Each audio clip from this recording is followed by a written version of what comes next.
Are you ready for the answer to the second question? What was the next thing that was contributing to the problem of that saddle rocking? It ruined this rider's confidence because it felt real wobbly and she was afraid to hit the gas and let her barrel horse really run.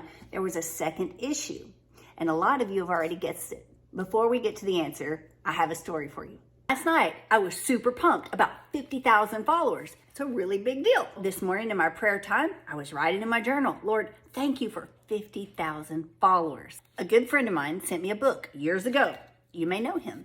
Dennis Aaron, he's a cowboy preacher at Open Range Fellowship in Greenwood, Louisiana. He sent me this awesome devotional years ago, and I just noticed it the other day, so I cracked it open. March 16th, we are to be followers of them who through faith and patience inherit the promises. I don't know about you, but I'd really like to inherit the promises of God. I just love it when God sends us undeniable signs. I call them letters because they're highlighted, and when I play Scrabble and I put all the letters together, it spells the writing on the wall and it tells me what to do next. You may call them a God wink, but drop in the comment section who are some of the people that you like to follow, and let's learn from each other. Okay, for the answer of the day, there was a secondary problem that caused that saddle to rock, and it really made this rider feel insecure in the saddle. It wasn't stable. It felt like trying to ride a bull with a hay string, or imagine this, trying to play basketball in a pair of high heel shoes. A lot of you got it right in the comments section. The secondary issue with the paint horse was actually the girt.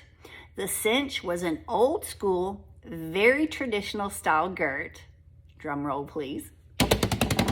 It was a mohair, a rope girt. Some people call it a string girt. There are some benefits to mohair. I'm not saying don't ever ride in a mohair cinch. You may like it. It may work great for you. If it does, wonderful. We applaud that you're getting good results with a mohair cinch.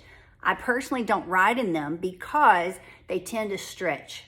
Seems like I tighten that saddle up to make a run, and before I know it, a few minutes later, it has stretched again. There is a time and a place for stretch. You want your horse to be able to breathe, but when you are making a 16-second run or 15-second, whatever the course determines for the day, I don't want that wiggle or that wobble. Therefore, I go with a different girt that doesn't stretch as much. I hope that helps you if you're up for the next challenge. There's a third issue. It was something super wonky.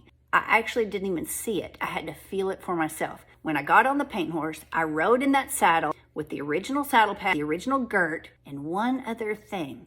It's very subtle, and it caused the rider to be unlevel. Any guesses on the third piece of equipment that was causing this rider to feel unstable in the saddle? Drop your best guess in the comment. I'll see you tomorrow.